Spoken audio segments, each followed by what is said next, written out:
Padre. Ahora sí díganos cuál es el misterio de Dios mejor guardado por la Iglesia.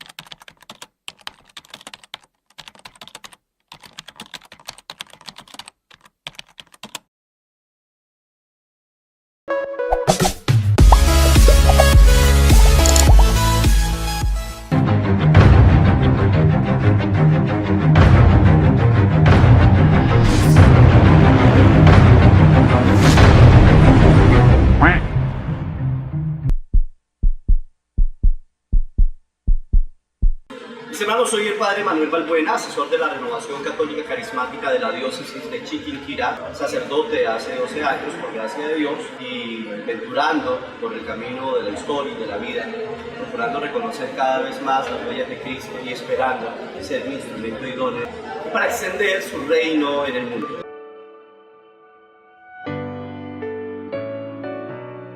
Definitivamente el misterio de Dios se conoce, es imposible amar lo que no se conoce.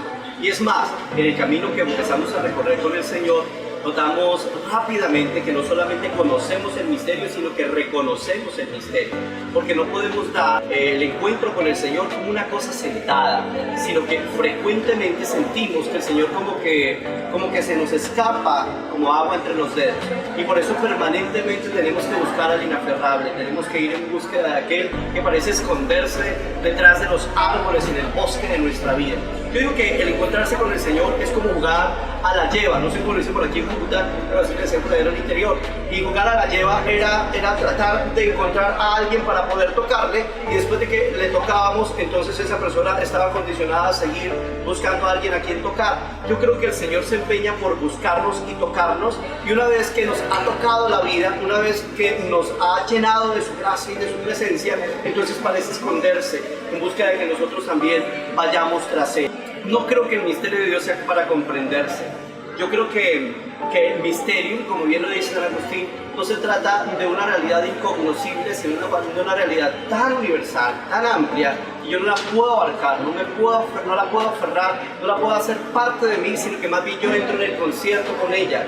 Algún padre de la iglesia alguna vez decía, refiriéndose a esta realidad, que nosotros podemos beber de la fuente, pero no podemos agotar la fuente, y que eso no tiene por qué entristecernos, porque cuando volvamos a tener sed podemos regresar a la fuente y descubriremos siempre agua viva que es capaz de alimentarnos, que es capaz de llenarnos, que es capaz de saciarnos, para que cuando llegue otro momento de sed podamos volver a ella. Y definitivamente el misterio de Dios es para aceptarse, para abrazarlo, para permitir que nos resignifique la existencia, para sumergirnos en él. Hay un momento bastante curioso que acontece en la liturgia eucarística, que es el momento de la conmixio, el momento en el que el pedacito de pan se pierde en el cáliz. Y cuando veo al pedacito de pan perderse en el vino que acontece en el cáliz, me imagino a la humanidad que también se pierde en el Señor, que se sumerge en él como aceptando su presencia. Aún más significativo incluso es algo que sucede con la gota de agua que se funde con el vino en el momento de hacer la presentación de las ofrendas, porque en ese momento esa gota de agua realmente empieza a ser vino y asume la naturaleza del vino. Yo creo que eso sucede cuando nosotros nos encontramos de cara al misterio de Dios. El Señor termina abrazándonos y nosotros nos fundimos con Él sin confundirnos con Él, nos fundimos con Él para poder tener en nuestro interior toda la riqueza de su presencia y la fuerza de su fuego.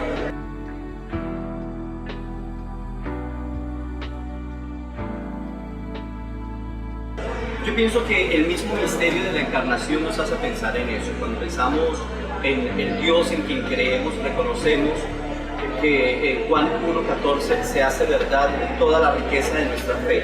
Dice ese versículo, y el cuarto evangelista en él, que el verbo de Dios se hizo carne y habitó entre nosotros.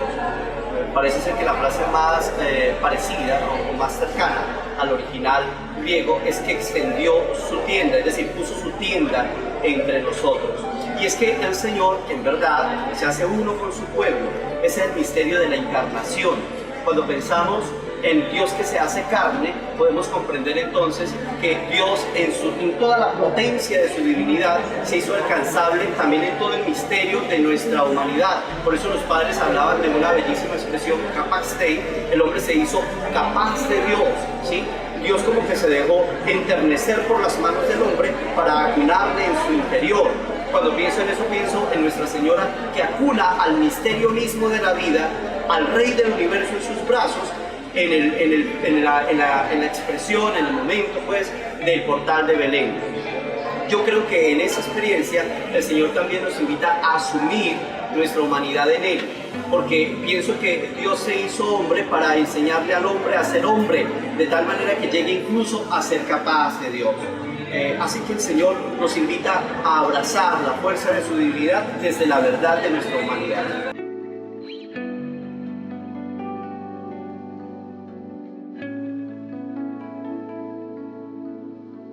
Yo pienso que es como sumergirse en el agua y dejarse mojar por ella.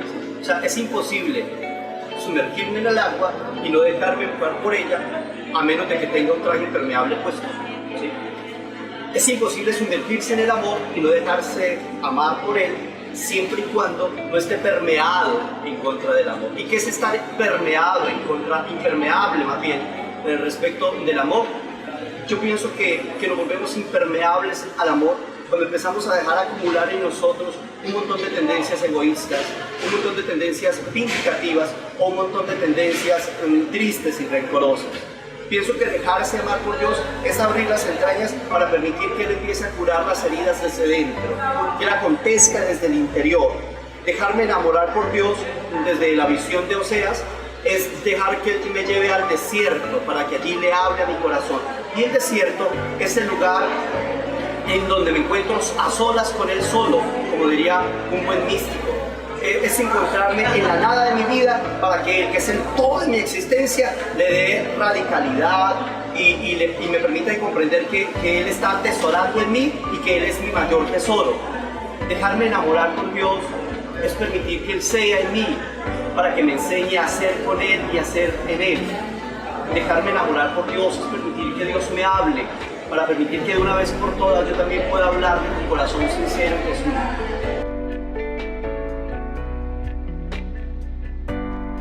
No, Dios es una persona.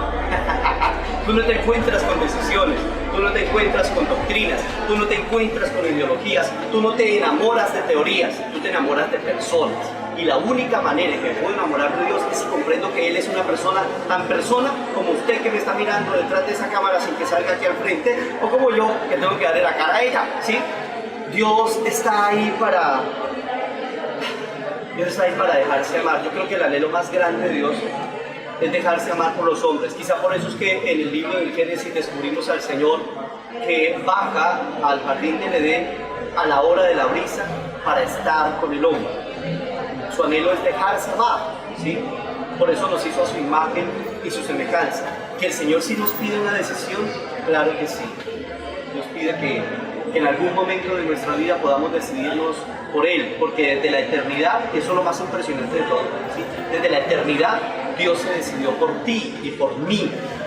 Todavía no existía el mundo y Dios ya se había decidido amarnos eternamente, porque si el Señor no ama desde lo eterno, tampoco puede llegar a amar en el tiempo. Dios ama desde siempre y para siempre. Dios sí se decidió por nosotros, pero ni siquiera nosotros somos una decisión para Él, porque cuando Él nos ve justamente como nosotros podemos verlo a Él, como una persona, como alguien en quien pueda confiarse, con quien pueda comunicarse, a quien le pueda entregar el corazón y de quien pueda recibir el corazón para amarse mutuamente.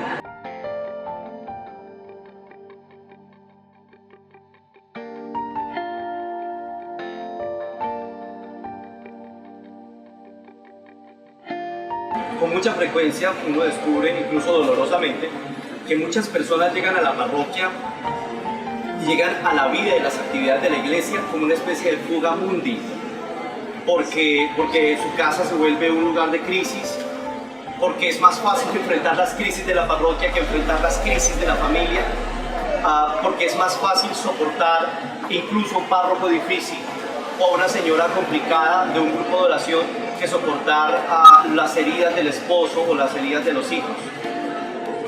El Señor dice en la Escritura: cree tú y serás salvo tú y tu familia. Y esa promesa del libro de los Hechos descansa sobre la realidad de que la única manera en que puede realizarse el hecho de que mi familia sea salva es si yo mismo he hecho de la fe la plataforma de mi existencia. Pero eso significa no disimular las cosas, sino más bien confrontar las realidades. La familia está para ser confrontada. La familia está para ser enrostrada. Yo pienso que el creyente debe enrostrar su casa, debe enfrentar su realidad y no huir de ella.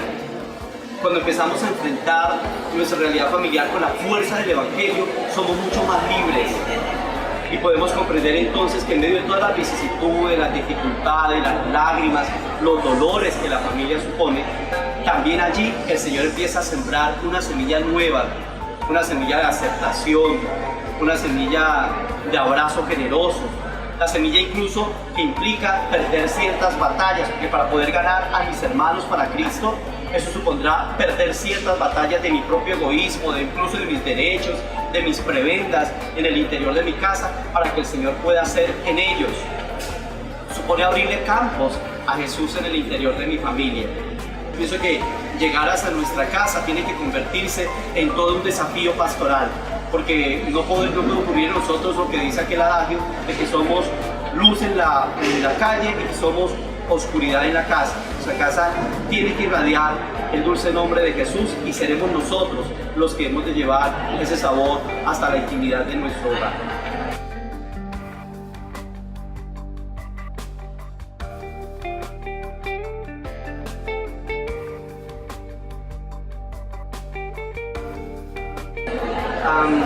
Es una pregunta interesante. El Papa Francisco, cuando estaba reunido con los religiosos y los familiares de los religiosos en Medellín, les contó una anécdota al respecto. Les decía que alguna vez un joven le había dicho que qué podría decirle a alguien que se confesaba de manera abierta ateo.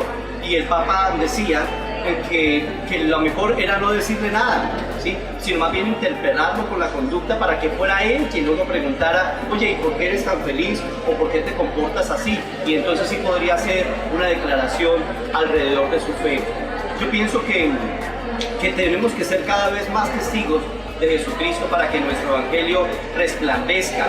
El documento de Aparecida y los obispos de Latinoamérica reunidos en aquel lugar nos recordaron que la evangelización no es proselitismo, sino que el evangelio entra por contagio.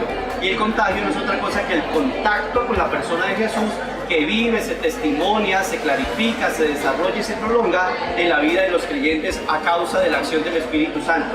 Por eso hay que pedirle cada vez más al Señor que nosotros podamos testificar con nuestra vida la presencia del Espíritu, para que nosotros tengan hambre y sed de saber qué es lo que nos está sucediendo, que nos hace tan felices, ¿sí?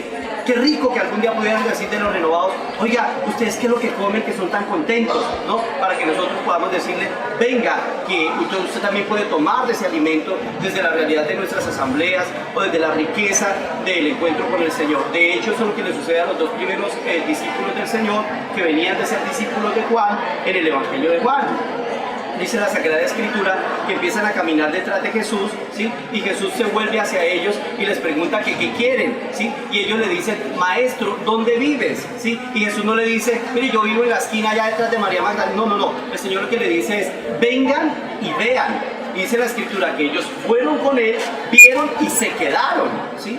Esa es la mejor manera de evangelizar, poder decirle al hermano: venga y vea, venga y dése cuenta, venga y note que esto no es una teoría, que esto no es un dogma, que esto no es palabrería, que esto no es una enseñanza magistral. Venga y praxeológicamente tenga experiencia de esta vida, para que al tener experiencia pueda comunicarla a otros. Esa es la manera como el Señor normalmente actúa en todo el Evangelio de Juan. Lo hizo así con la samaritana, lo hace así con Nicodemo, lo hace así con el ciego de nacimiento. Y sigue siendo la propuesta de Jesús para nosotros, que podamos ser unas luminarias del Señor, que podamos ser unas lámparas encendidas de su presencia.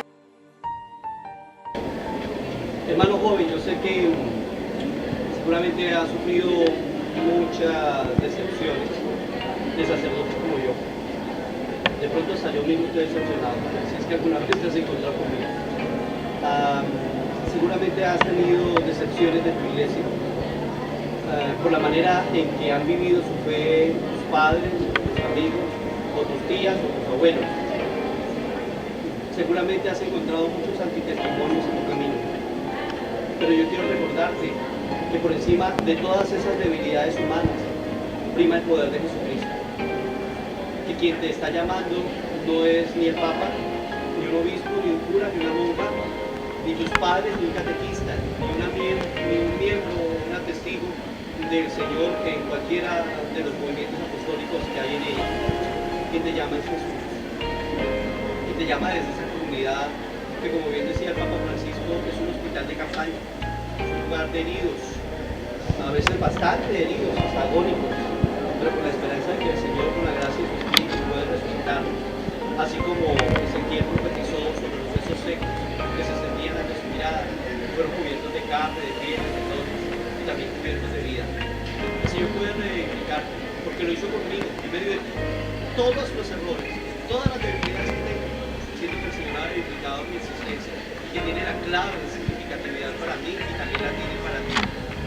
Que el Señor resignifique tus días, que el Señor interprete tu existencia y que el Señor te dé sabor a cada una de las cosas que vives, porque solamente en Él tus lágrimas van a tener sentido, solamente en Él tus luchas van a tener triunfo, solamente en Él vas a reconocer que tu noche, por muy oscura que sea, va a tener amanecer, ya que Él es la aurora de todas las vidas. A Él sea la gloria, la bendición y la alabanza por los siglos de los siglos. Amén.